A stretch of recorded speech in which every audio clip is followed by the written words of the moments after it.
Ei, eu quero saber o que você pensa. Na sua opinião, qual é a importância de se falar sobre o luto? Para uma pessoa que perdeu alguém, falar é um recurso para elaborar a perda, ou seja, digerir o que se passou. Já do ponto de vista social, falar sobre a morte serve para combater o tabu em torno do assunto e, dessa forma, ajudar quem está sofrendo a encontrar mais acolhimento.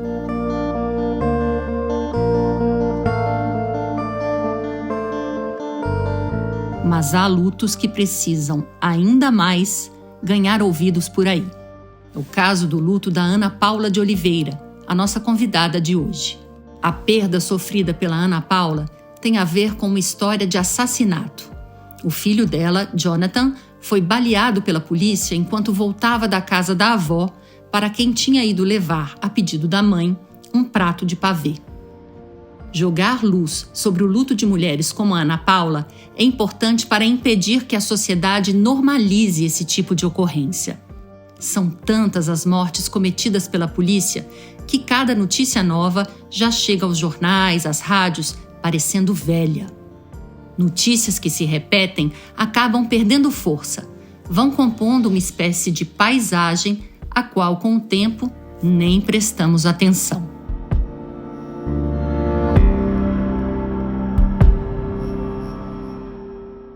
Em média, a polícia brasileira mata 12 pessoas por dia. Em 80% dos casos, a pessoa é negra. Os dados são de um levantamento feito pelo Fórum Brasileiro de Segurança Pública no final do ano passado. E, no total, quase 50 mil mortes foram cometidas por policiais nos últimos 10 anos. A Ana Paula se tornou ativista dos direitos humanos e criou o projeto Mães de Manguinhos, que reúne mulheres com histórias semelhantes à sua. Ela é alguém que tem muito a dizer. E quem conversou com a Ana Paula foi a Fernanda Figueiredo, cofundadora do Vamos Falar sobre o Luto e também, é claro, desse podcast. Fê, a palavra é sua. Oi, eu sou a Fernanda e a minha contribuição para o nosso projeto Vamos Falar sobre o Luto é ler as cartas que nós recebemos na seção do nosso site que se chama Confessionário. Eu já li mais de 4.000 e-mails e digo que eu não leio apenas histórias de dor. Eu leio, acima de tudo, confissões de amor. Mas nenhuma dessas histórias me impactou tanto quanto entrevistar e sentir a dor da Ana Paula. Uma mulher forte, culta e dedicada a fazer justiça e apoiar outras mães que, como ela, perderam pessoas amadas pelo simples fato de não terem espaço em nossa sociedade.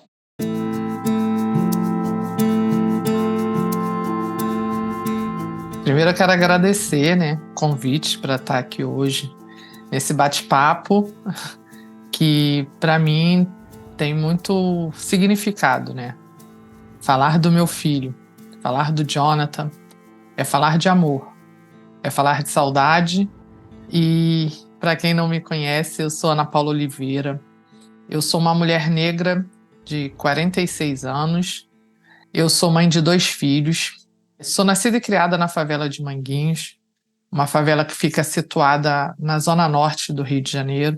Hoje eu estou aqui com um cabelo preso, com um coquezinho aqui de aplique. Estou vestindo uma camisa branca com a foto do meu filho.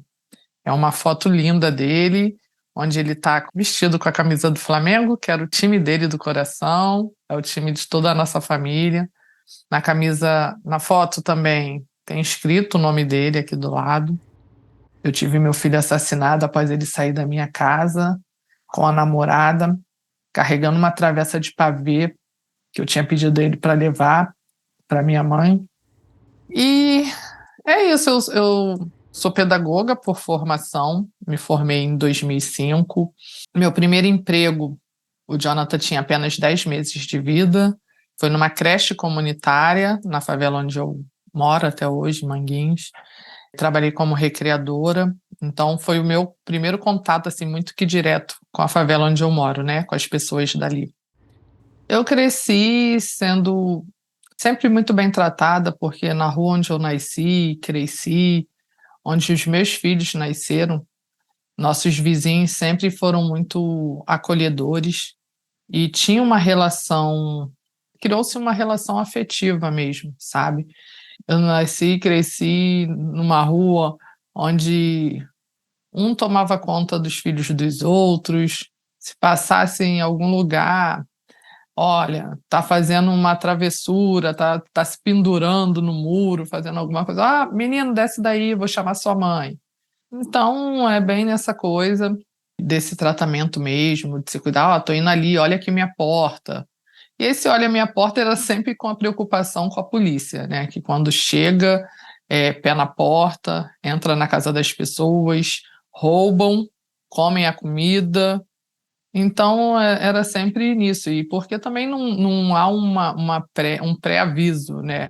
Eu lembro que na minha adolescência, eu e a minha irmã, Patrícia, que hoje é formada em arquitetura, eu lembro que na nossa adolescência a gente olhava para aquele campo, que é o campo mais conhecido na favela, se eu não me engano, tem 3 campos de futebol dentro de Manguinhos.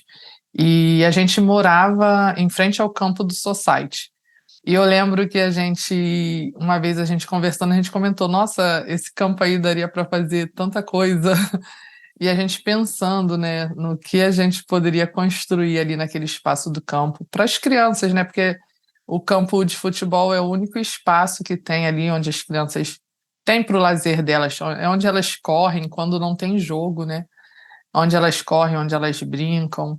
E a gente pensando, né, quanta coisa falta ali. Então eu cresci ali vendo sempre só o Estado ali, a presença do Estado somente na figura da polícia. E área de lazer, né? Não tem um investimento para o lazer. É como se dissessem para nós, pobres, que nós não temos direito ao lazer. Muita coisa faltava naquela época ali, da minha infância, da minha adolescência, e continua faltando. E a gente vê que o único investimento que o governo, né, que os governantes fazem voltado para as favelas é sempre esse, na dita segurança pública, que na verdade nada mais é do que um projeto genocida mesmo, sabe? Então, bate uma tristeza e ao mesmo tempo uma revolta quando penso nisso, principalmente quando, em maio de 2014, eu tenho meu filho, Jonathan, aos 19 anos de idade, assassinado com um tiro nas costas, disparado por um policial militar, que na época era lotado na unidade de polícia pacificadora de Manguinhos. Eu pedi que a Ana Paula me contasse como foi o dia da morte do seu filho. Talvez você já conheça a história dela. Eu já tinha lido e visto materiais sobre ela. Mas o princípio do nosso trabalho é escutar os enlutados. E a gente aprendeu que ninguém esquece esse dia, que ele se torna um ponto no calendário que divide a vida entre antes e depois. E aqui vamos ouvir uma mãe falando do dia mais triste de sua vida. O que aconteceu foi que naquele dia 14 de maio de 2014, 3 dias após o Dia das Mães, numa quarta-feira, o Jonathan saiu da nossa casa por volta de umas 3 e pouca, 4 horas da tarde com a namorada, o pavê. A intenção dele não era levar o pavê para casa da minha mãe, era ir levar a namorada em casa, na casa dela, que é ali na mesma região. E aí quando ele falou que iria levar ela em casa, eu falei, filho, então passa na casa da sua avó, que é caminho, leva o pavê, entrega para ela, porque ontem ela veio aqui, pediu para que eu fizesse um pavê, eu ia levar lá à noite, mas já que tá indo, tá bom. Ele ficou brincando, me deu um beijo, ele tinha acabado de almoçar, ele e a namorada, no quarto dele, ele desceu com um prato, eu estava na pia, foi o nosso último momento, meu último momento com meu filho. Eu estava na pia, lavando a louça, aí ele veio, me deu um beijo, me abraçou, e aí ele falou assim, dá uma moral aí, mãe, que era para eu lavar o prato dele. Aí eu falei, sabia que esse beijinho não estava vindo à toa. Ele ficou rindo. Aí eu falei assim, Jonathan, estava cheiroso, estava lindo, tinha acabado de tomar banho. Aí eu falei, filho, aproveita então, já que você vai levar a Ingrid, passa na sua avó e leva para ver. Foi. E aí, o que as testemunhas relatam é que o Jonathan, ele passou na minha mãe, deixou o pavê, passou na casa da namorada, deixou a namorada. E olha, é uma pergunta que você tinha me feito bem no começo. Quando ele sai da casa da minha mãe, assim ele desceu, a minha mãe falou que correu na janela e lembrou que mais cedo, na parte da manhã, o vizinho tinha comentado que os policiais da UPP de Manguinhos estavam fazendo rondas, que estavam muito agitados e tal, fazendo abordagens e tal. Quando o Jonathan sai da casa da minha mãe, à tarde, né, naquela hora, ela falou que lembrou disso e correu na janela e gritou o Jonathan. E ele olhou, fala, vó. E ela falou assim, filho, você tá com a sua identidade aí? Ele, tô. Ah, tá. Então, cuidado, porque mais cedo os policiais estavam muito alvoroçados, o vizinho estava falando que eles estavam para lá e para cá, fazendo ronda. Tá bom, ele foi embora com a namorada. E aí deixou a namorada na casa dela. A mãe dela falou para mim que ele brincou, conversou um pouquinho com ela e saiu. Não demorou muito, saiu. Ela falou que assim que o Jonathan saiu, acho que uns 5 minutos depois, ela ouviu tiros. E aí a filha dela, mais nova, chegou já em casa correndo e falando que as pessoas estavam falando que o Jonathan tinha sido baleado. E aí foi bem nessa hora, porque ele saiu da casa da namorada, passou por uma rua e entrou nessa rua, que é da casa da Fátima, onde a Fátima e outras testemunhas dizem que estava tendo uma abordagem ali policial, onde estava tendo uma confusão entre esses policiais da UPP, que era uma mulher que estava à frente da guarnição, Tenente Larissa, que estava à frente da guarnição, e tinha outros 3 ou 4 policiais, entre eles o Alessandro Marcelino, que foi quem efetuou o disparo. E aí estava tendo uma confusão, acho que por conta de uma abordagem que eles já tinham feito, violenta, os moradores se revoltaram, começaram a atacar garrafas, pedras. Fato é que nenhuma garrafa ou pedra atingiu nenhum policial, porque isso foi até perguntado numa das audiências do Jonathan pela promotora. Perguntou às testemunhas, né, que são os policiais envolvidos na ocorrência, que também deveriam ter sido indiciados, mas não foram. Eles só serviram de testemunhas de defesa do policial que fez o disparo. Poucas horas depois, eu recebo um telefonema da minha irmã pedindo para eu me encaminhar até a UPA, Unidade de Pronto Atendimento em Saúde, que existe em Manguinhos. Minha irmã me liga e fala que era para eu ir para lá, para a UPA, porque o Jonathan tinha sofrido um acidente, estava na UPA e ela estava indo para lá. E aí, no meio do caminho, eu já recebi uma outra informação de que o Jonathan tinha sido baleado pela polícia. Fiquei tentando entender por que um policial atiraria no meu filho. E aí, depois eu também fiquei achando que não tinha sido nada grave. Falei, não é nada grave.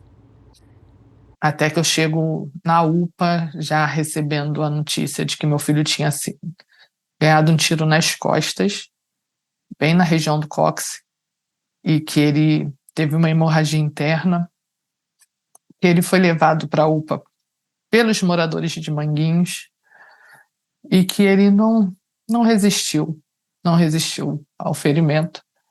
O tiro foi de uma pistola .40. Nesse momento, meu cunhado já vem saindo lá de dentro já com a notícia. Ele que me dá a notícia, ele fala, cunhada, infelizmente o Jonathan não resistiu. É ele que fala a região onde foi o tiro. Mesmo assim, quando ele me fala aquilo, eu não acredito. E aí eu fico gritando, querendo ver meu filho. E aí a gente entra, mais uma porta da UPA, e aí já dou de cara com vários policiais, né? Porque é isso. A família geralmente não tem acesso à unidade de saúde, mas os policiais têm total acesso, total liberdade. Eles poderiam ter colocado drogas, poderiam ter colocado arma ali na mão do meu filho, né? Graças a Deus isso não aconteceu. Até pedir para que fosse feito exame de resíduo de pólvoras na mão, porque geralmente quando a polícia mata, eles alegam que mataram porque havia uma troca de tiros, né? E aí, mas não foi feito o exame. Mas, assim, eu sei quem era o meu filho, e é aí que eu encontro forças, porque eu preciso falar, eu preciso defender o meu filho, eu preciso falar quem era o meu filho. Infelizmente eu preciso, não deveria precisar, né? Quando matam um jovem negro, morador de favela, dentro de uma favela ou numa periferia, não matam só os corpos, né? Para eles não basta matar só o corpo. É preciso matar a dignidade dessas vítimas. É preciso criminalizar essas vítimas. E no caso do meu filho, infelizmente não foi diferente. Nestes quase 7 anos, lendo milhares de histórias e publicando centenas delas em nossas plataformas, sabemos que a morte súbita de alguém que amamos tem um impacto devastador logo no início do luto. A pessoa passa por um processo de negação mais intenso e é natural, costuma demorar mais a cair a ficha. No caso da Ana Paula, há particularidades que postergam seu encontro com a própria dor. Antes de lidar com a perda e velar o corpo morto do filho, ela precisou defender a honra do Jonathan e proteger toda a história de uma vida dedicada a criar um garoto correto e trabalhador. Enquanto Ana Paula falava com os olhos cheios de lágrimas, eu só conseguia olhar a beleza do sorriso do Jonathan estampado na camiseta que ela vestia. Pedi para ela me apresentar, o Jonathan, e me falar um pouco como foi criar seu filho na comunidade de Manguinhos. Um menino super alegre, super pra cima, super alto astral. Meu filho era um menino super amado e continua sendo muito amado. Assim, nossos vizinhos adoravam o Jonathan. O Jonathan era um menino alegre que brincava muito. As festinhas na nossa rua, na casa dos vizinhos, o Jonathan sempre estava, era o dançarino. Eu costumo dizer que o Jonathan caminhava pela rua falando até com poste, cumprimentava todo mundo. Então, era uma pessoa muito querida. E eu também costumo dizer que eu tenho muito orgulho de ser a mãe do Jonathan. Era um menino maravilhoso. Meu filho era super educado, um menino super carinhoso. O Jonathan tinha um sonho de ter um cavalo, era o sonho dele. Ele amava cavalo, ele amava animais. Momentos antes dele ser assassinado, quando ele passou na casa da minha mãe me contou depois que ele ficou brincando com o cachorrinho dela, pegou no colo, aquela coisa toda. Então, Jonathan era um menino que as crianças corriam atrás dele. Ele era esse amigo que ensinou os outros amigos a soltar pipa, que ensinou os amigos a andar de bicicleta. É muito bom ser a mãe dele, ouvir tantas coisas boas dele. Mas confesso que quando chegou no período dos 12 anos, assim, da adolescência, eu já me preocupava se ele fosse sair, se ele estava com um documento. Quando estava fazendo algum cursinho, eu falava, filho, mãe, vou no cinema, deixa eu ir no cinema com meus colegas e tal. Filho, então pega aqui o seu crachazinho que comprova que você está fazendo um curso. Tadinha de mim, eu estava totalmente enganada, como se isso fosse garantir, sabe, a vida dos nossos filhos dentro das favelas. Isso não garante, porque acho que toda mãe de favela, ela tem sim uma preocupação de um cuidado com seus filhos, que uma mulher branca de classe média alta nunca vai ter essa preocupação, porque sabe que seu filho não é esse alvo. Ele pode até estar fazendo coisas erradas, coisas ilícitas, que ele não vai ser morto, ele não vai ser assassinado, geralmente não é preso, então ela não precisa se preocupar com isso. Mas nós nos preocupamos. Filho, você está com a identidade, filho, você está com uma carteira de trabalho, filho, você está com um comprovante de que você está fazendo um curso. E, filho, não pinta o cabelo, não faz esse reflexo. Não, filho, não bota um boné. Porque usam todos esses estereótipos para criminalizar nossos filhos, né? Não pode ter música de funk no celular. Difícil não fazer uma pausa aqui para respirar. Ao mesmo tempo que penso que Ana Paula me conta uma história tão particular da morte do seu filho, realizo também que ela é a voz de tantas outras mães que vivem em favelas e periferias.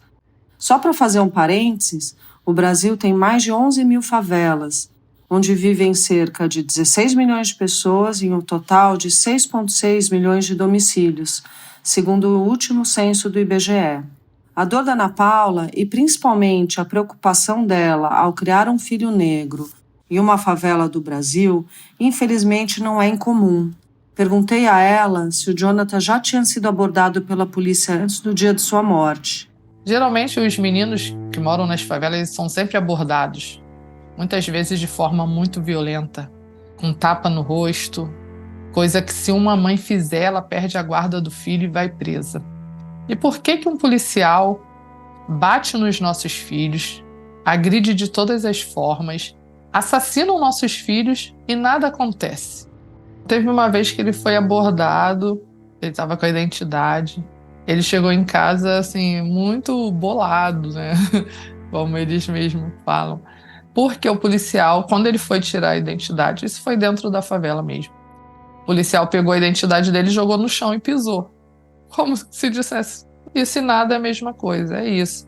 Então eu procurava sempre conversar com ele, mas o Jonathan ele não tinha essa visão, não tinha essa preocupação. Ele achava sempre que nada de mal ia acontecer para ele. Até porque quando a gente não faz nada de errado, a gente não teme, né? Então, eu falava, Jonathan, cuidado e tal. Ele, mãe, a senhora fica preocupada demais. Nada a ver isso, nada a ver ficar pensando nessas coisas. Ainda hoje eu ainda me questiono, por quê? Por quê? Pergunto para Deus, por quê que eu tive que perder meu filho, sabe? Por que eu tive que passar por isso? E às vezes eu fico achando que eu tenho que é alguma missão que Deus colocou aí no meu caminho, mas eu só queria ter meu filho, sabe?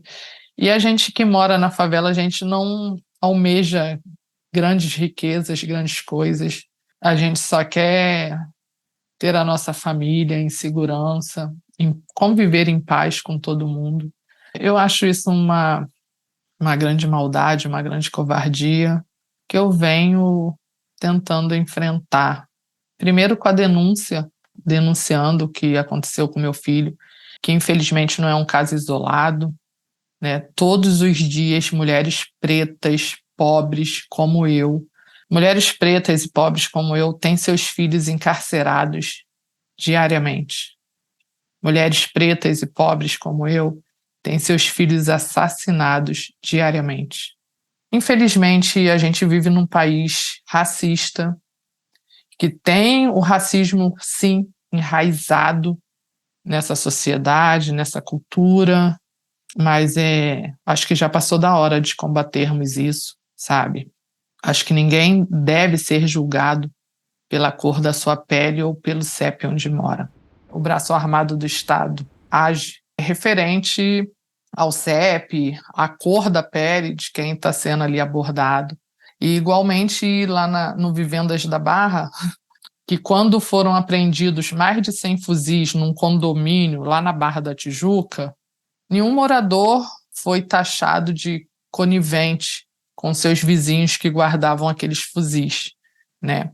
Então é isso, eu acho que a gente tem que jogar por terra essa falácia de que a polícia entra nas favelas para combater tráfico de drogas.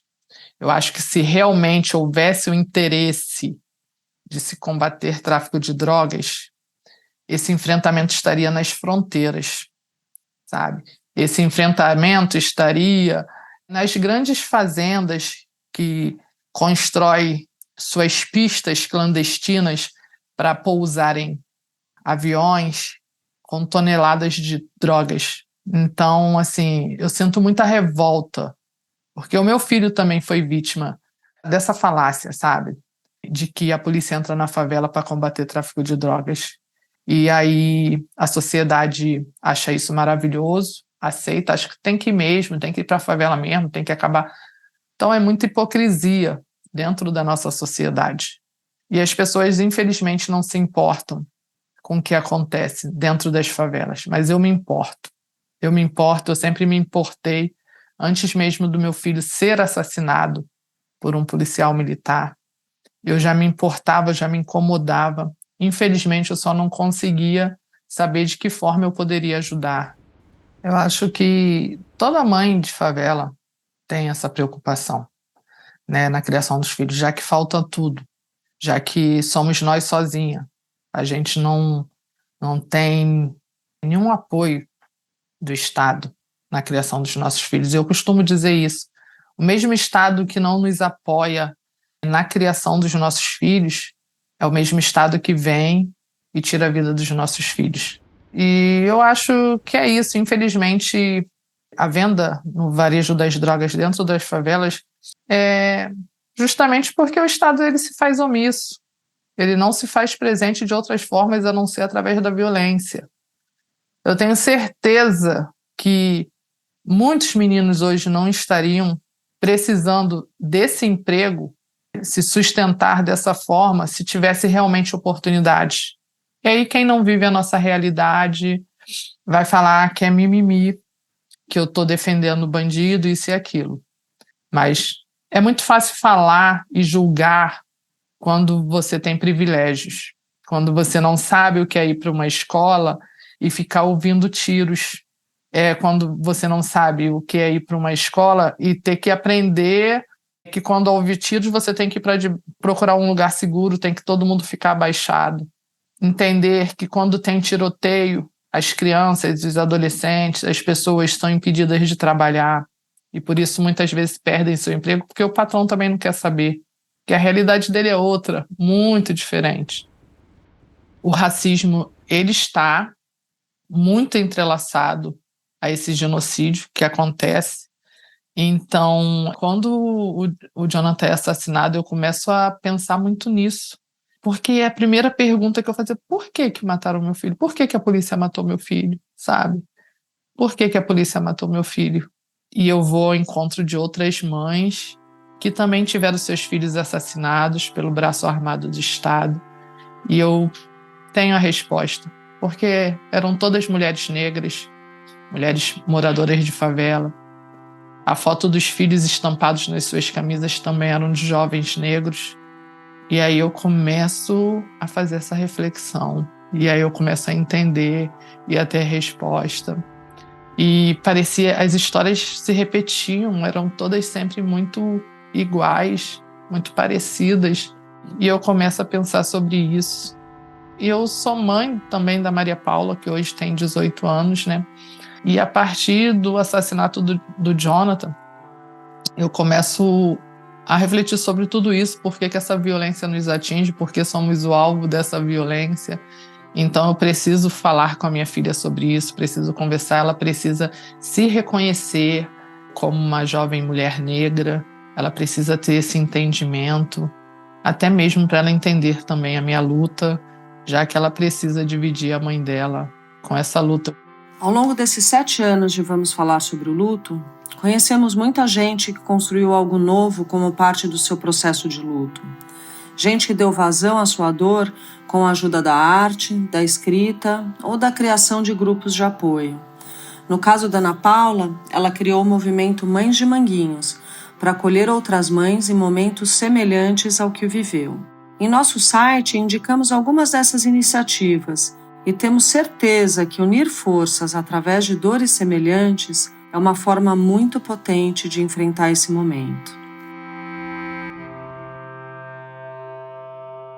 No caso da Ana, o Mãe de Manguinhos foi além da favela e tem ambições grandes e necessárias. Peço a ela para me contar como surgiu o movimento.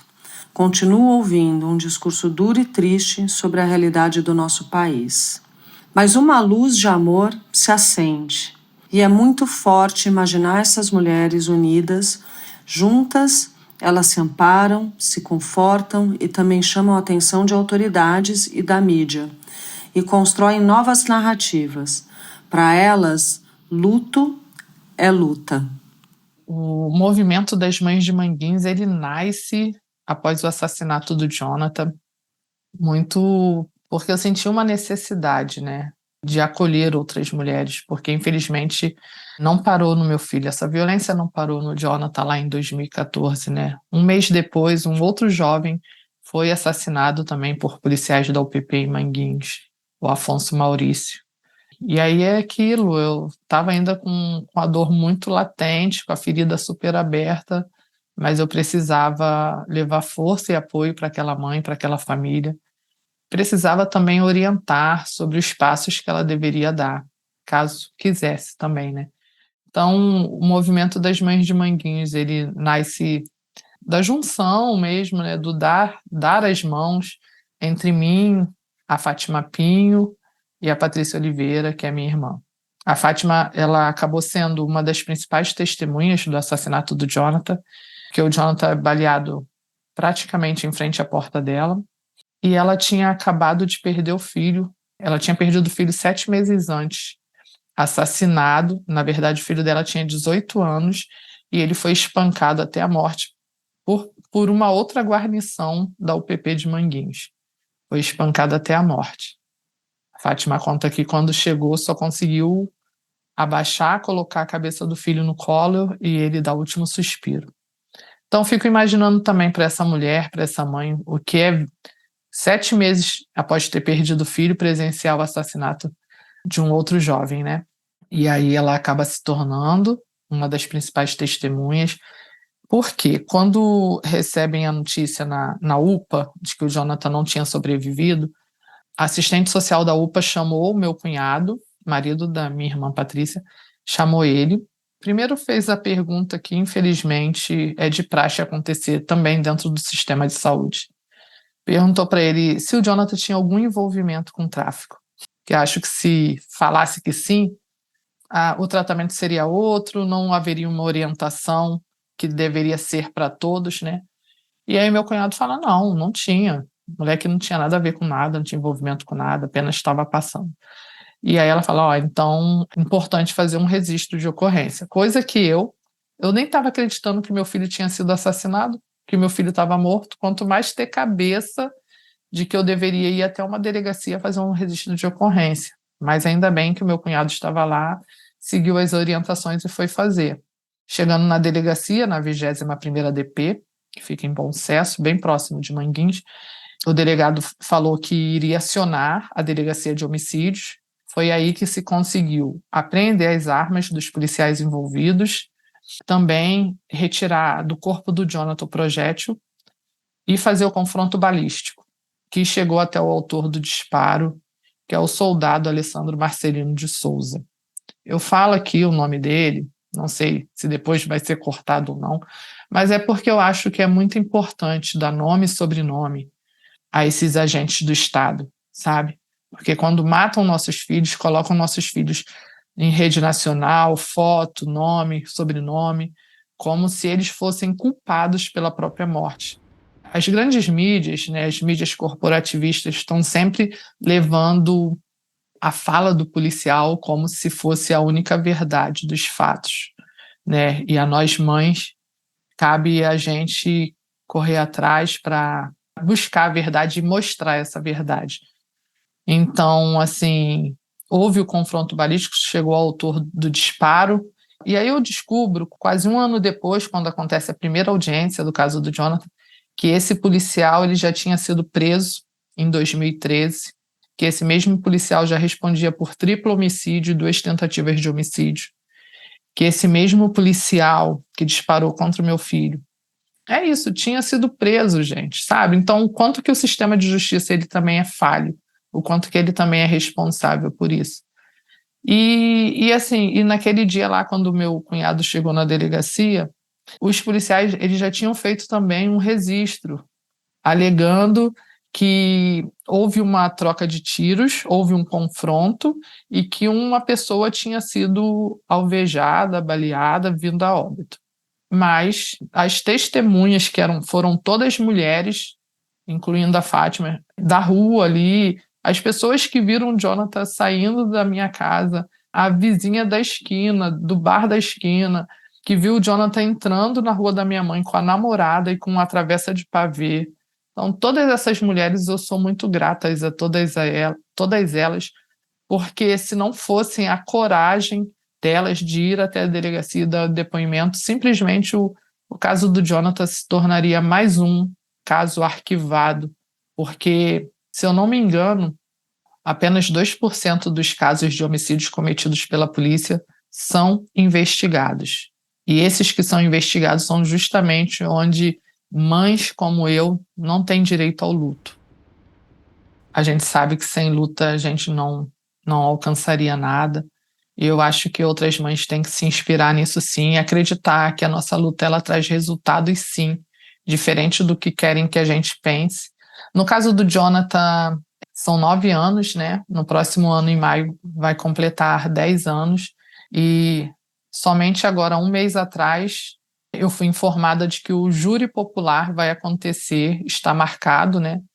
Se não for adiado, como geralmente acontece, o júri popular tá marcado para acontecer no dia 1º de março de 2024.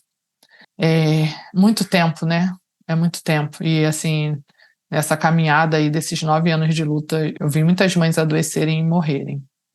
Então, assim, eu só peço que eu esteja viva, que eu consiga saúde, que eu consiga forças. Enquanto isso, o policial ele segue solto, livre, leve e solto, com a certeza da impunidade. Ele está respondendo ao processo em liberdade, ele continua trabalhando dentro da polícia militar, recebendo salário, pago com meu dinheiro, pago com nosso dinheiro. Eu queria muito que ele perdesse o porte de arma. A luta da Ana Paula há tempos deixou de ser algo que ela faz apenas pelo Jonathan e por sua família. O movimento das mães de Manguinhos, ele vai para além de Manguinhos, né? Então a gente acolhe mães de vários outros territórios, de várias outras favelas, não só do Rio de Janeiro, mas também de outros estados. E a gente acaba também caminhando junto com outros movimentos, como o movimento das Mães de Maio de São Paulo. É um movimento no qual nós nos inspiramos muito, né? Na Débora Silva, em outras mães do movimento das Mães de Maio. São mulheres muito fortes, corajosas.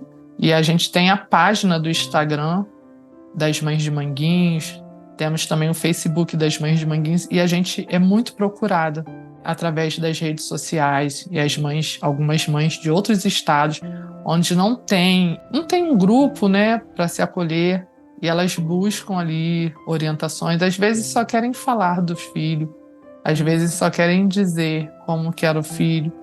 Às vezes essas mães, essas irmãs, essas tias, elas só querem falar da saudade delas.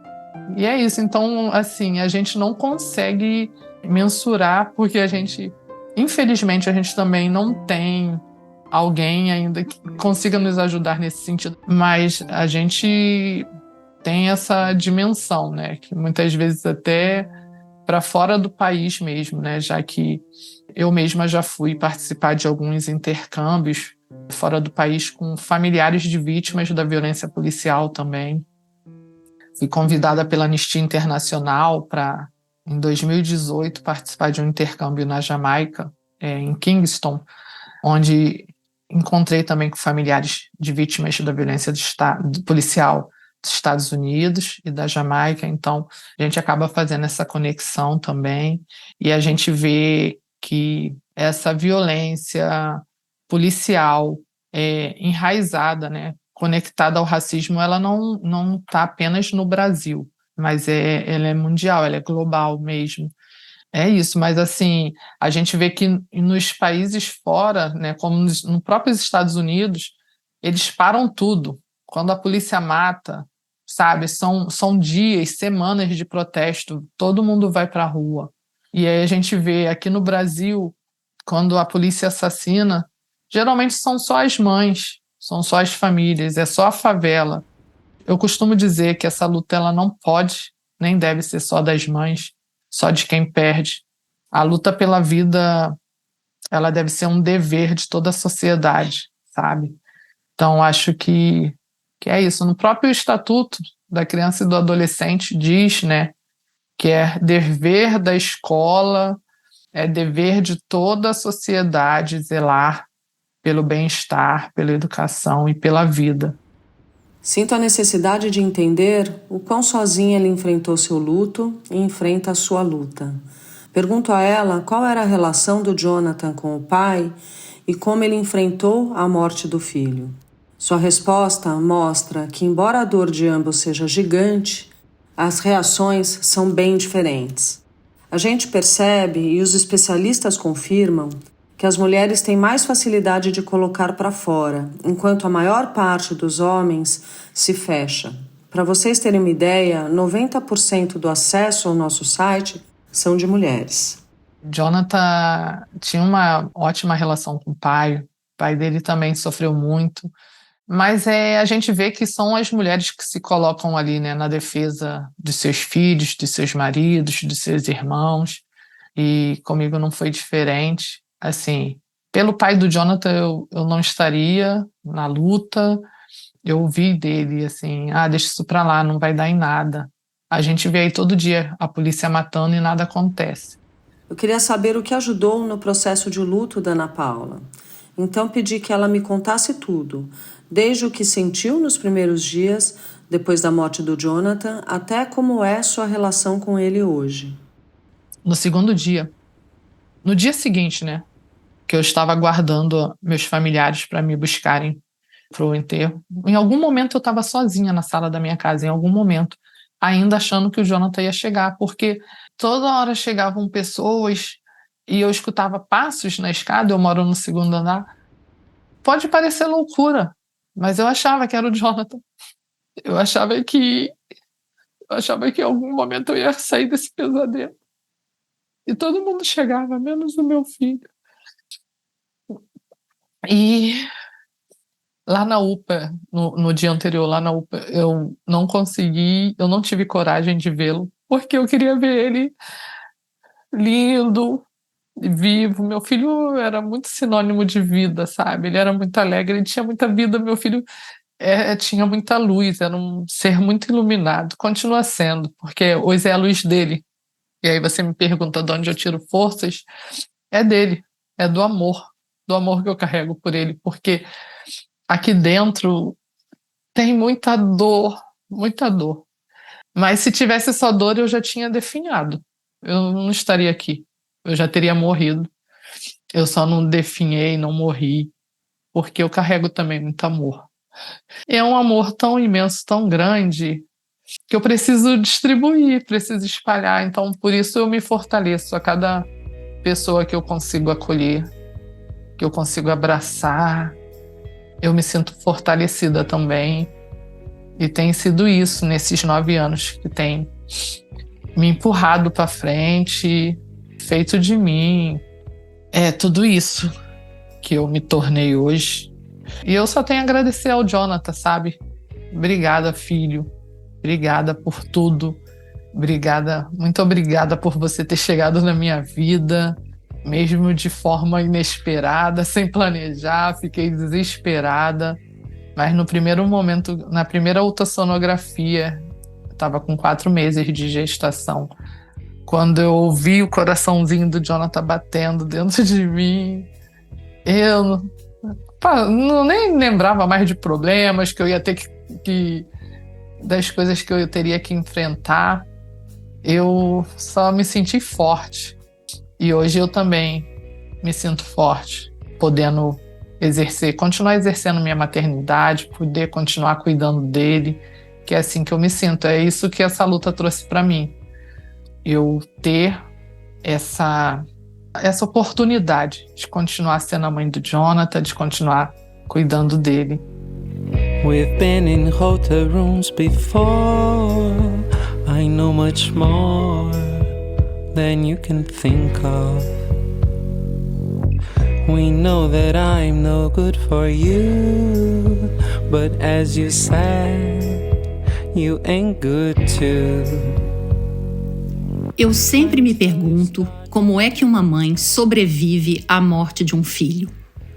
Talvez por isso a frase da Ana Paula que mais ficou reverberando em mim é aquela em que ela diz que só consegue seguir em frente porque existe muito amor no seu coração. No Vamos Falar sobre o Luto, a gente é testemunha de que o amor salva e costuma ser libertador no processo de um luto. Atenção para o jogo de palavras. O amor liberta dor. Amor liberta dor. Sim, existe muita dor no coração da Ana Paula, mas existe também esse amor que transborda. e é ele que a motiva a oferecer ajuda, cuidado, carinho a outras mulheres que passaram por um drama semelhante ao dela. Esse episódio do Vamos Falar sobre o Luto é dedicado a todas as mulheres do coletivo Mães de Manguinhos e, claro, aos seus filhos, crianças e jovens que perderam a vida de maneira tão covarde. A cada edição, apresentamos um livro ou um filme que tem a ver com o tema do dia. Hoje temos livro e filme. Vamos lá. Começando pelo filme Tio, um filme recente lançado em fevereiro deste ano. A história é baseada em fatos reais e gira em torno de uma mulher negra que briga por justiça para o filho de 14 anos. Em 1955, o menino foi linchado enquanto visitava os primos no Mississippi, uma das regiões mais racistas dos Estados Unidos. O livro, O Avesso da Pele, de Jefferson Tenório, foi vencedor do Prêmio Jabuti de Melhor Romance em 2021 e conta a viagem do personagem Pedro. Uma viagem ao passado, na verdade, ao passado da família depois da morte do pai, assassinado pela polícia. Essa viagem, é claro, passa por vislumbrar o quanto o Brasil é um país racista. Se você gostou do episódio, ajude a gente a trazer mais pessoas para essa história. Compartilhe com amigos, nos siga no Instagram e visite o nosso site, o vamosfalarsobreoluto.com.br. Para que possamos continuar a contar histórias inspiradoras, toda ajuda é válida. Nosso Pix é vamosfalarsobreoluto@gmail.com. Desde já, obrigada. E muito obrigada à agência Almap BBDO, que nos apoia nessa primeira temporada. Fica por aí mais um pouquinho, porque ainda tem a ficha técnica. Fernanda Figueiredo foi quem entrevistou a Ana Paula de Oliveira. Pesquisa e roteiro, Cíntia Almeida, Fernanda Figueiredo e Sandra Soares, eu, também apresentadora dessa temporada. Mariane Maciel é quem assina a produção, com a colaboração de Rita Almeida, Amanda Tomás, Fernanda Figueiredo, Gisela Adice e Laura Capanema, nosso time de coprodutoras. A arte de capa é de Kiane Montes. A edição de som é de Rafael Filippini. A trilha original e desenho de som são da Luna França. Agradecemos ao Tiago Petit pela música Perto do Fim. Você pode ouvi-la em todos os episódios. Até a próxima!